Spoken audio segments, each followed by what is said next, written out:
The next year of PlayStation looks stacked. Some of these you already know, some you've never heard of, and some are so mysterious we barely know what they are. This isn't every game coming. This is 19 you actually need to watch. Big budget blockbusters, weird experimental projects, games that could redefine genres, and a few that might be total disasters but look too interesting to ignore. Alright, here are 19 upcoming PlayStation games you don't want to miss. Grand Theft Auto 6 is the biggest game in the industry, Rockstar's first new GTA in over a decade, and it's going to be massive. You're in Vice City, playing as Lucia and Jason, dual protagonists. The map includes the city and surrounding Everglades. The scope is bigger than GTA 5. The budget is probably over $1 billion. The trailer showed photorealistic graphics, insane detail, NPCs with realistic behavior. This is Rockstar pushing technology as far as it'll go. The game will look better than anything else on PlayStation. The single player should be 60+ hours. The story will probably be great. Then GTA Online will consume years of updates and content. This is a game that'll dominate for a decade. The price is rumored to be higher than $70. The monetization will be aggressive, but millions will buy it anyway. GTA is bigger than gaming. It's a cultural event. What makes this number one is the scale. No other game on this list has this level of hype, budget, and guaranteed success. GTA 6 will sell over 100 million copies. It's not a question of if, it's a question of when.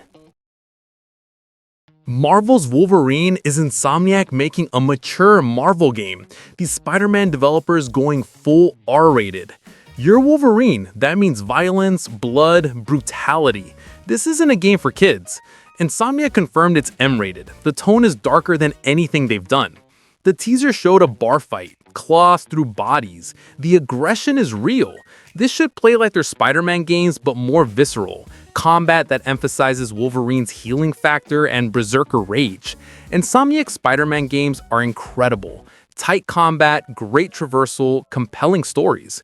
Wolverine should have that same polish with a completely different tone. The challenge is making Wolverine feel powerful without being boring. He can't die, he heals instantly.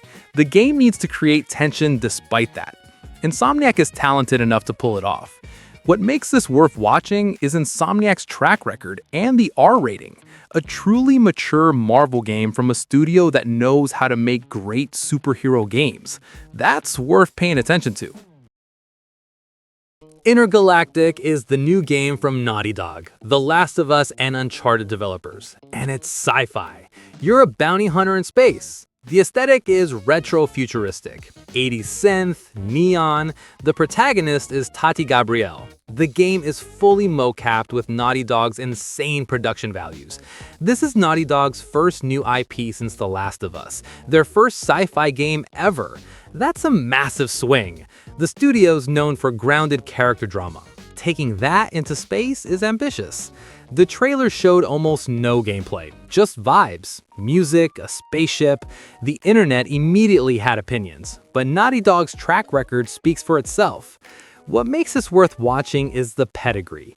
Naughty Dog makes some of the best narrative games in the industry. If they can bring that quality to sci-fi, this could be incredible.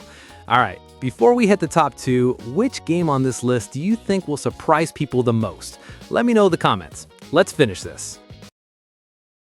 Phantom Blade Zero is a Chinese character action game that looks like Sekiro meets Devil May Cry, and it's gorgeous.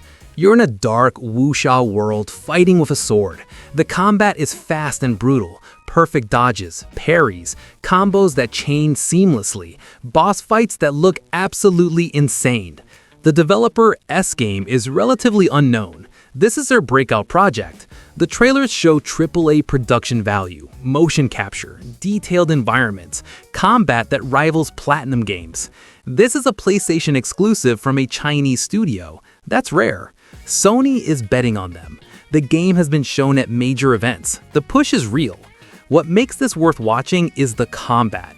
If it plays as good as it looks, this could be one of the best action games in years. Chinese developers proving they can compete with Japanese action game masters. Silent Hill Townfall is being made by No Code, the studio behind Observation and Stories Untold. Their take on Silent Hill. No Code makes experimental horror, first-person, atmospheric, story-driven. This won't be a traditional Silent Hill game. It'll be something weirder.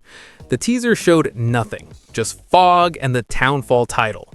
We don't know the story, the gameplay, the setting, just that it's Silent Hill. And it's from a studio that takes risks. Konami's reviving Silent Hill with multiple projects. Townfall is the experimental one. Silent Hill 2 Remake is the safe bet. This is the wild card. What makes this worth watching is No Code's style. If anyone can make Silent Hill feel fresh and terrifying again, it's them. Their horror is psychological and unsettling. Perfect for Silent Hill.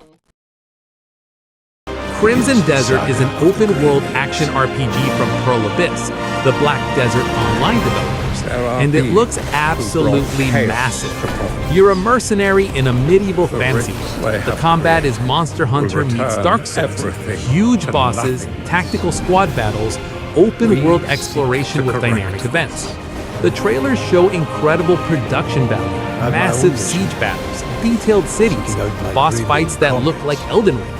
This could be the Korean game industry's breakout moment. Pearl Abyss is known for Black Desert, an MMO with amazing combat but predatory monetization. Crimson Desert is single player, no microtransactions. That's a good sign. What makes this worth watching is the ambition. Korean developers making a massive single-player RPG for global audiences. If they pull this off, it could be huge. Judas is the new game from Ken Levine, the BioShock creator. His first game in over a decade, and it looks like BioShock in space. You're on a spaceship, there's a rebellion, 3 faction leaders with different ideologies. You're making choices that shift allegiances. The structure is BioShock, but the story adapts to your decisions. Levine has been working on this since BioShock Infinite. His small team spent years building narrative systems. The game reacts to choices in ways most games don't attempt. The combat looks familiar. Guns and powers, environmental storytelling, retro futuristic aesthetic. If you like BioShock, you'll recognize the DNA. What makes this worth watching is Levine's track record. BioShock and Infinite are classics. If Judas is half as good, it'll be worth playing. And the narrative ambition alone makes it interesting. Pragmata is a Capcom game announced in 2020, set in 2043, starring an astronaut and a little girl, and we still don't know what it is. The reveal trailer showed a ruined Earth, sci-fi technology, a girl with powers, gravity manipulation. Then nothing for years. The game got delayed, Capcom went silent. This is either vaporware or Capcom's most ambitious project. The scope looks massive. Open world, linear, single player, co-op, we don't know. Capcom doesn't usually make sci-fi. This is outside their wheelhouse. That makes it risky, but they've been killing it lately. Maybe they can pull this off too. What makes this worth watching is the mystery and the delay. Games that disappear for years either come back incredible or never come back at all. Pragmata could be either. Exodus is a sci-fi RPG from the original Mass Effect team, Archetype Entertainment, the people who made the trilogy everyone loves. You're a time-dilated traveler. Journeys that take hours for you take decades for everyone else. That central mechanic creates consequences.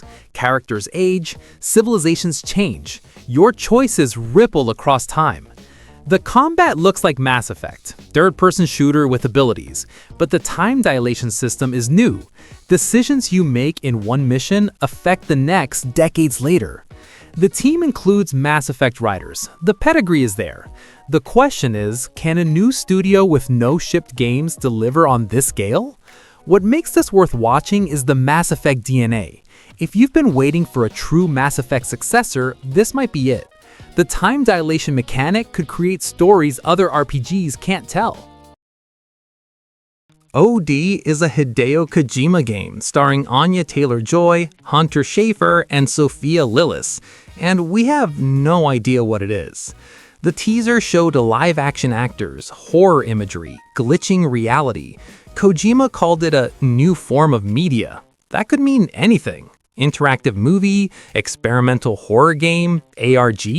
This is Kojima at his most Kojima. Cryptic, ambitious, probably over budget. The cast alone suggests this is expensive and weird.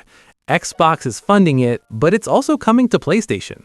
Kojima's track record is mixed. Metal Gear Solid and Death Stranding are masterpieces, but he's also made indulgent messes. Code D could be either. What makes this worth watching is the mystery. Nobody knows what this is. The reveal will either be brilliant or baffling. Either way, it'll be memorable. Where Winds Meet is a Chinese open-world RPG set in the Song Dynasty. Wuxia martial arts, flying, wirework combat, and it's been in development forever. The trailers show massive cities, dynamic weather, combat that looks like Crouching Tiger, Hidden Dragon. You're creating a character and exploring a fully realized ancient China. The scope is absurd. The developer Everstone Studio is mostly unknown. This is their first major project. That makes it high risk. Games this ambitious from new studios usually don't land. But the visuals are stunning. The world looks alive. If they can deliver half of what they're showing, this could be amazing. If they can't, it'll be another overpromised disaster. What makes this worth watching is the setting. Song Dynasty China in an open-world game is rare. The time period, the culture, the architecture. If they nail the authenticity, this could be special. Project Century is a mystery game from Ryuga Gatoko Studio, the Yakuza and Judgment developers, making something completely different. The trailer shows 1915 Japan, a murder mystery, detective work. The aesthetic is period accurate with oil lamps and traditional architecture. This is RGG Studio doing historical drama instead of crime comedy. We know almost nothing. Is it action? Is it investigation focused? Is it open world or linear? The studio is keeping it vague, but their track record is strong enough to trust them. RGG Studio makes dense, detailed worlds. Kamurocho and Yakuza feels lived in. If they bring that energy to 1915 Japan, this could be special. Meiji-era Tokyo with their level of detail sounds incredible. What makes this worth watching is the genre shift. RGG Studio doing something outside their comfort zone. That risk could produce something genuinely unique. Quick question, which upcoming game are you most excited for? Drop it in the comments. Alright, let's keep going. Ballad of Antara is a Chinese open-world action RPG from the studio behind Guzheng 3, and it looks absolutely gorgeous. You're in a fantasy version of ancient China, wuxia-inspired combat with wirework and martial arts. The world is massive with deserts, mountains, and cities. The aesthetic is painterly with ink-wash visuals. This is aiming for the Genshin Impact audience, but single player. No gacha, no live service, just a complete RPG experience. That alone makes it interesting in the current market. The developer, NetEase, is huge in China, but unknown in the West. This is their big console push. They have the budget. The question is, can they deliver a story and world Western audiences connect with? What makes this worth watching is the ambition. Chinese developers making AAA single-player games for global audiences is still rare. If this succeeds, it could open doors for more. Sword of the Sea is from the creative director of Apsu and Journey. You're surfing across a flooded world. That's it. That's the pitch. The art style is painterly and dreamlike, vibrant colors, flowing water. The gameplay is exploration and movement, surfing mechanics that look smooth and satisfying. No combat, no enemies, just you and the ocean. This is the opposite of a blockbuster. Small scope, artistic focus. The kind of game that'll be 3 hours long and cost $20. And people will either love it or find it boring. Giant Squid knows how to make beautiful, relaxing experiences. Apsu was gorgeous. Journey is a classic. If you like those, you'll probably like this. What makes this worth watching is the purity of vision. No compromise, no focus testing, just the team making exactly what they want. Those projects sometimes create magic. Fairgame $, is a live service heist game from Haven Studios, and it has every red flag you can imagine. You're part of a crew stealing from the ultra-rich. Asymmetric multiplayer where teams compete for loot. The aesthetic is near-future cyberpunk. The monetization is obviously going to be aggressive. This is a Sony live service bet after Concord failed spectacularly, after Suicide Squad bombed. The market is not kind to live service right now. Fairgame $ is launching into a hostile environment. The gameplay looks solid. Smooth movement, gadgets and abilities, high scenarios with multiple approaches, but gameplay alone doesn't save live service games. You need players, and player trust is gone. What makes this worth watching is the train wreck potential. This could be great, or it could be another $60 live service corpse in 6 months. Either way, it'll be interesting to see how it lands. Onimusha: Way of the Sword is Capcom reviving a franchise that's been dead for 20 years, and it's being directed by the original creator. The original Onimusha games were Resident Evil but with samurai. Tank controls, fixed camera angles, pre-rendered backgrounds. This is a full reboot with modern combat. The trailer shows third-person action that looks like a mix of Devil May Cry and Sekiro. Sword combat with demon powers, supernatural enemies. The aesthetic is dark fantasy feudal Japan. Capcom has been on a roll. Resident Evil remakes, Devil May Cry 5, Monster Hunter, Street Fighter 6. They know how to revive franchises. Onimusha is in good hands. What makes this worth watching is Capcom's recent track record. They've earned trust. If anyone can bring Onimusha back properly, it's them. And the original games have a cult following waiting for this. Code Vein 2 is another unannounced sequel that's basically confirmed. The first game sold over 3 million copies. Bandai Namco isn't leaving that money on the table. Code Vein was anime Souls with vampires, character creation that let you make whatever protagonist you wanted. The story was melodramatic but committed. The combat was Souls but faster. A sequel should fix the problems. Better level design, tighter combat, less backtracking. The foundation is solid, it just needs polish. The anime aesthetic appeals to a specific audience. If you liked God Eater or Scarlet Nexus, you'll probably like this. If anime Souls sounds like a nightmare, you can skip it. What makes this worth watching is the potential for improvement. The first game had great ideas and rough execution. A sequel with a bigger budget and more dev time could be special. Nioh 3 hasn't been officially announced, but Team Ninja keeps teasing it. Nioh 2 sold well. The studio knows the formula. It's coming. Nioh 2 perfected the combat, stance switching, yokai abilities, build variety that rivals any Souls game. The third entry should refine that even further. The setting is the question. Nioh covered Sengoku period Japan. Where does 3 go? Different era? Different country? The mystery is part of the appeal. Team Ninja also made Wulong and Rise of the Ronin. They're clearly experimenting with the formula. Nioh 3 should take the best ideas from all their recent games and combine them. What makes this worth watching is Team Ninja's track record. They make challenging action games with absurd depth. If Nioh 3 happens, it'll be worth playing. The only question is, when? Arknights Endfield is an open-world action RPG spin-off of the mobile tower defense game, and it looks way better than it has any right to. You're exploring a post-apocalyptic Earth with a squad of characters, real-time combat with flashy abilities, base building between missions. The transition from mobile gacha game to console action game is ambitious. The trailers show massive environments, dynamic weather, combat that looks like a mix of Genshin Impact and Nier Automata. This could be shovelware, or it could be the surprise hit nobody saw coming. The developer Hypergriff is mostly known for mobile games. This is their first major console push. That makes it risky, but the production value in trailers is high enough to take seriously. What makes this worth watching is the potential. If they nail the transition from mobile to console, this could be massive. If they don't, it'll be forgotten in a week. Either way, it's worth keeping an eye on. And that's 19. Some will live up to the hype, some will disappoint, and some will surprise everyone. Which game on this list are you most excited for? Drop a comment. I want to know what you're watching. If this list put games on your radar, hit subscribe. If you're already counting down to one of these, hit like.